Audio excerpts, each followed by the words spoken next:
So to get more of a perspective on this and what's going on, I want to welcome our next guest. He's a professor at Kentucky State University and the author of two amazing books that caught my eye. The first one, Hate Crime Hoax, How the Left is Selling a Fake Race War. And also one called Taboo, 10 Facts You Can't Talk About. Welcome to Real America, Wilfred, Reily. Hello, Professor. How are you, sir?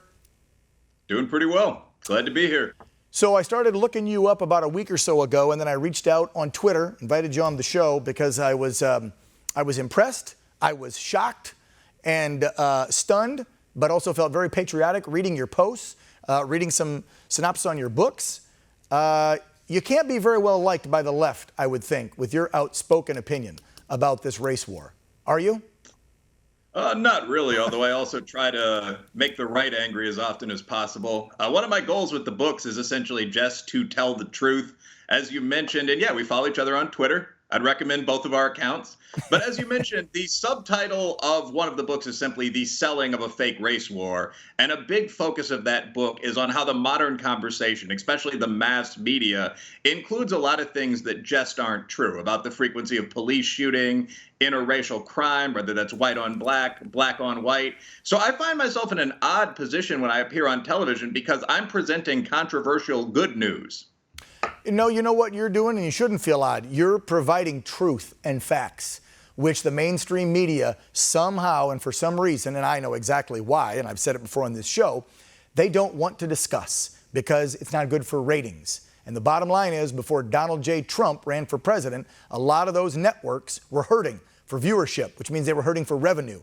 And to save their own asses, they decided, let's attack Trump for the last 4 years. It's good for numbers, so we can stay open for business. And I know this is a fact because I've had friends that worked at CNN, MSNBC tell me that. Plus, I'm sure you've seen online where producers and people behind the scenes have walked away from these networks and these newspapers saying, and they weren't to the right, they definitely weren't to the left. They were trying to be journalists and tell the truth like you're doing with your book, and they couldn't take it anymore because they saw that the media, mainly MSNBC, CNN, New York Times, you can list a bunch of them, won't tell the truth anymore. Again, it's not good for business. Now, you just said something about your book and talking about the research and the actual facts and numbers.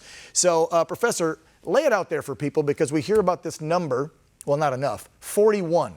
41 killed by police in 2019 in wrongful death shootings. That doesn't sound like blacks are being slaughtered in the streets, which is the narrative we hear from BLM and from the mainstream media. 41. And I don't believe all of those citizens were African American. You did the research. Are those numbers? What are the numbers you saw? The numbers that I've seen overall in terms of unarmed shooting deaths are usually closer to 60. I believe the Washington Post is at 55 right now, but you're right in that range. And yeah, no, those are not all African Americans. Those are not majority African Americans. Last year, according to the Post, the total number of unarmed black people killed by the police was 14. Now, that's out of 60 million police-civilian interactions in a typical year, as you understand. Wow. So you've got maybe 50 guys, and the 70% majority of them are Caucasian or Hispanic individuals. For whatever reason, we don't hear as much about those cases or anything really about those cases, obviously. Last real quick sentence. Unarmed doesn't necessarily mean that that's a wrongful death, unprovoked shooting. I mean, one of the guys who had no weapon was driving over a cop with an SUV. Thank you. So anything where you don't have a gun or knife in your hand would put you in that unarmed category. Right. And let's not forget, by the way, some of those police officers were minorities too that shot and killed some of the minorities in that number of 41 to 50 as well. They don't point that out because, again, it doesn't fit the narrative that white racist cops are slaughtering black people in the street. That's the narrative we're supposed to believe. Yeah, one thing I want to say, now, obviously, there are some issues with crime in the black community. I'm a black man. We do need to work on that. Obviously, opiates are an issue in primarily Caucasian communities. But the big issue here isn't race at all. You could call it class, you could call it performance, whatever you want to say. But what you're actually looking at is a series of mostly hardworking police departments around the country that right now are, 10 to 12% Hispanic officers, many cities 15+% African American officers, 12% female officers. So you've got nearly 50% sort of official minorities. They're not even counting Asian Americans, and many Pacific Islander officers, going up against a body of criminals that may be disproportionately black. But if you look at prisons, jails, just an Antifa rally is more than 50% Caucasian. So the split there isn't blacks versus whites. in a lot of these cases, it's the guys on one side with the signs versus the law and order troops. And a lot of those cops are going to be black men and women, Hispanic men and women, so on down the line. That's absolutely important to keep in mind. And I think most people, again, outside of perhaps certain press outlets, do keep that in mind. Yeah, I sure do. These aren't Klansmen. Yeah, I sure do. Well, and it's not racially motivated either. And that's another thing. They are trying to pigeonhole and put them in a box, kind of like with the Breonna Taylor death. Tragic accident when you look at the facts, but the narrative has to be white cops killed a black person, point blank. That means there's some sort of, to act like it's racism, you'd have to premeditate it, you'd have to think about it. I don't think cops went in when they got that warrant and said, we're looking for a suspected drug dealer, but we're gonna go kill a black woman tonight because we're racist white cops. I'm sorry, but they want us to believe that. That's what I hear when I listen to my friends in the left-wing media. Let's talk about your book, because the title is what struck me.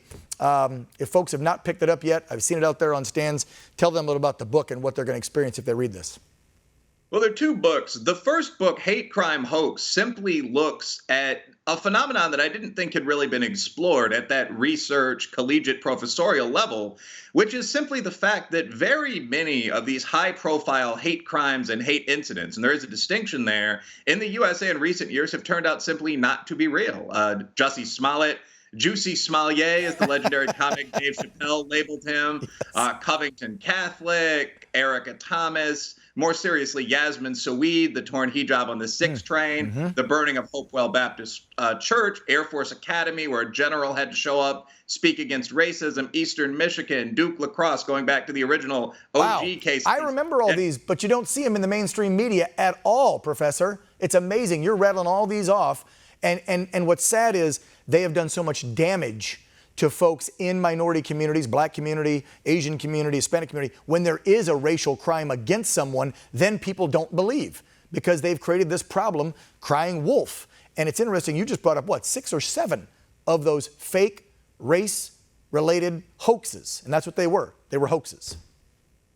Yeah, and the book contains, I will say, the data, this is to some extent a scholarly book, although it came out with a large right-leaning press, Regnery. I mean, we've got about 60 pages of footnotes.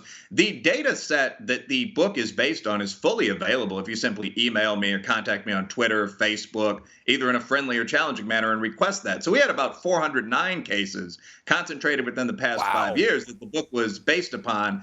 That's currently up to, my research associate Jane Lingle might correct this, but that's currently up to 618 sort of incidents, sort of case studies, almost 1,000 individual cases. Wow, you know, we could do a whole show with you, Professor, easily, and I'm so glad that the students at Kentucky State University have you as a professor because they're getting real facts and not what we hear about from a lot of these professors out there on liberal campuses just spewing their vile. I like it that you're keeping it real, right in the middle where it's supposed to be, and giving folks facts. The books are Hate Crime Hoax and Taboo by Wilfred Reily. May we call on you again, sir, to come on the show? Absolutely. All right. I'm always willing to come talk. The one requirement is that I just say what I think, but willing to come talk to anybody. Guess what? That's why it's called Real America. You get to come on here and be real, so we appreciate it. Thanks for having me. Yep, have a good night. All right, coming up right here on the show, he's an outspoken Spanish radio talk show host and author. Cesar Vidal will join us to discuss capitalism versus globalism and democracy versus communism and how they're creeping their ugly heads once again into America. Don't go away.